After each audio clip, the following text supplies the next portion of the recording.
గత 5 సంవత్సరాల నుంచి ప్రభుత్వ వ్యవస్థలను సర్వనాశనం చేసిన ఒక దుర్మార్గమైన వైసీపీ పార్టీ పాలన నుంచి విముక్తి పొంది ఈరోజు జనసేన అధినేత శ్రీ పవన్ కళ్యాణ్ గారు ఉప ముఖ్యమంత్రిగా బాధ్యతలు స్వీకరిస్తున్న సందర్భంగా కదిరి లక్ష్మీ నరసింహస్వామి ఆశీస్సులు ఆయనకు ఎల్లవేళలా ఉండి ఈ రాష్ట్ర ప్రభుత్వం ఈ రాష్ట్రాన్ని సుభిక్షంగా ఆయన అలాగే ముఖ్యమంత్రి చంద్రబాబు నాయుడు గారు ఇద్దరూ కలిసి ఈ రాష్ట్రాన్ని సుభిక్ష పరిపాలన చేయాలనే ఉద్దేశంతో ఈరోజు కదిరి లక్ష్మీ నరసింహస్వామి దేవాలయం నందు పూజా కార్యక్రమాలు నిర్వహించి టెంకాయలు సమర్పించినాం.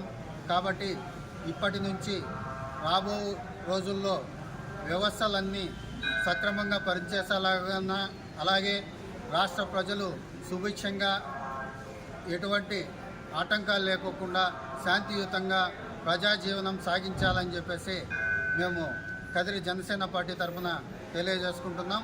దానికి ఈరోజు ఇక్కడ పూజా కార్యక్రమాలు నిర్వహించాం.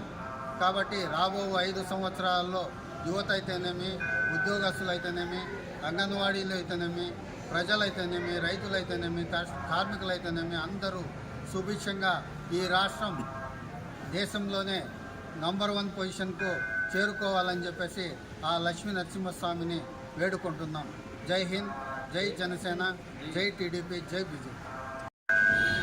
ఆంధ్రప్రదేశ్ రాష్ట్ర ప్రజల అభివృద్ధి కోసం తాను తగ్గి ఈ రాష్ట్రం బాగుండాలని ఎంతో త్యాగం చేసినటువంటి మన అధినేత శ్రీ పవన్ కళ్యాణ్ గారు 10 సంవత్సరాల పాటు ఎన్నో ఒడిదుడుకులు ఇబ్బందులు పడుతూ కూడా నేడు ఆంధ్రప్రదేశ్ రాష్ట్ర ఉప ముఖ్యమంత్రి స్థానానికి చేరుకున్నారు. అంటే ఈ 5 ఏళ్ల కాలంలో ఈ జగన్మోహన్ రెడ్డి అన్ని వర్గాల ప్రజలు పీడిస్తూ పరిపాలన సాగింది. దానికి ఆంధ్ర రాష్ట్ర ప్రజలు ఒక చారిత్రాత్మకమైన తీర్పును అందిస్తూ భారతీయ జనతా పార్టీ, తెలుగుదేశం పార్టీ మరియు జనసేన పార్టీ కూటమి అభ్యర్థులు ఎక్కడైతే పోటీ చేశారో అక్కడ ఈ రాష్ట్ర వ్యాప్తంగా 164 స్థానాల్లో విజయదుందుమి భోగించారు.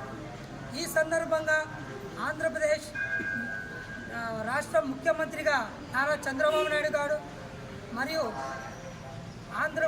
ఆంధ్రప్రదేశ్ ఉప ముఖ్యమంత్రిగా మన అధినేత పవన్ కళ్యాణ్ గారు, భారత ప్రధాని 3వసారిగా మన నరేంద్ర మోడీ గారు బాధ్యతలు చేపట్టడం జరిగింది.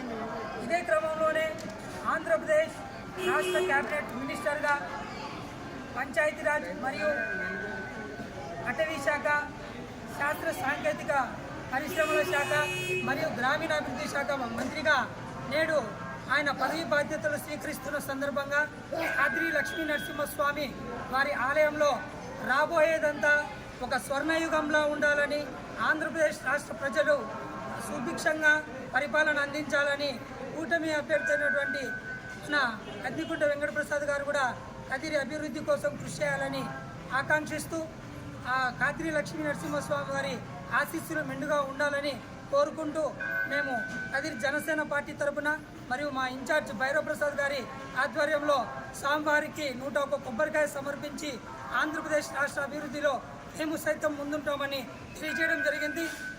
ఇదంతా ఇప్పుడు ఈ 5 ఏళ్ల పరిపాలన కాలం ఒక స్వర్ణయుగంగా ఆంధ్రప్రదేశ్ ప్రజలన్నీ ఈ పడిన కష్టాలన్నీ తొలగించుకొని సుభిక్ష పరిపాలనలో కొనసాగుతారని మేము కదిరి లక్ష్మీ నరసింహస్వామి ఆశీస్సులు కోరుకుంటూ జై జనసేన, జై పవన్ కళ్యాణ్, జై నారా చంద్రబాబు నాయుడు, జై నరేంద్ర మోడీ, జై హింద్.